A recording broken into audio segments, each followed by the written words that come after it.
Story of the Turning is, well, first of all, it's based off of the novella by Henry James, The Turn of the Screw.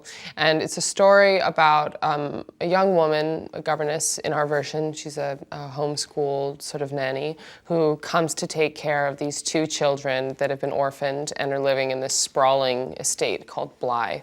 And as soon as she arrives, strange things start to happen. First, it's between her and the older brother character, who's played by Wolfhard, and Miles is his name. And there's just a tension between them where she thinks he's playing tricks on her and creating, like, I mean, there's a few sort of pranks that are played, and just she starts to feel like he's this malevolent force, and she is very wary of him. And the movie's about her kind of trying to decipher what exactly is going on here.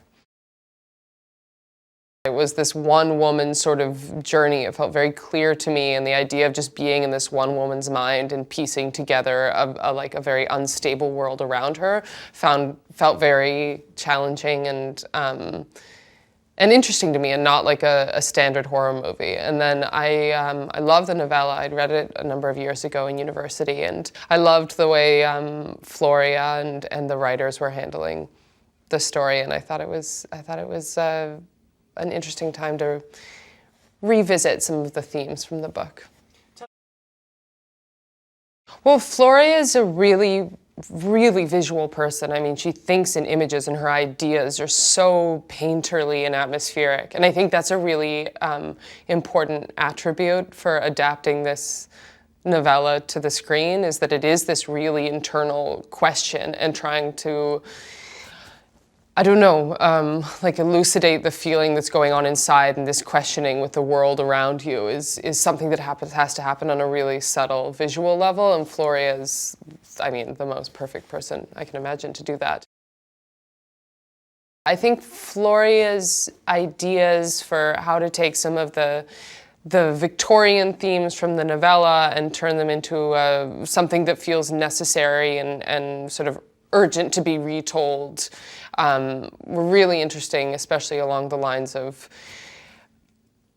this sort of toxic male masculinity that's transferred down between the Quint character and a young boy, and sort of how ideas and behaviors are indoctrinated into the next generation of young men and into children, and how you can stem the flow of those sorts of bad ideas. And I loved a lot of her ideas about some of the social themes in the book.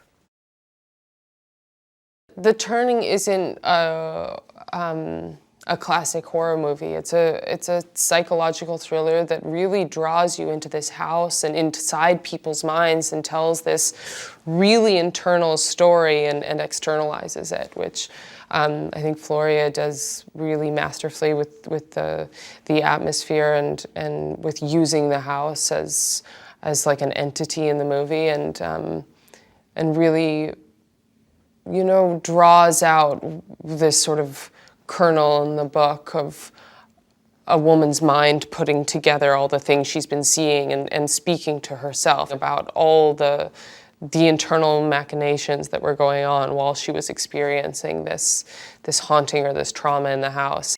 Hey, thanks for watching Staying with Horror. For the movie The Omen, Damien originally had a different name. Screenwriter David Seltzer planned to name his Antichrist Donlan after the total obnoxious brat of a child of a friend, until his wife convinced him that it would be a horrible thing to do to the kid, and not to mention friendship ending. He landed on the Damien after Father Damien, who started the first leper colony in the Hawaiian Islands. Do you like my shirt? You can get one for yourself, and the link in the description.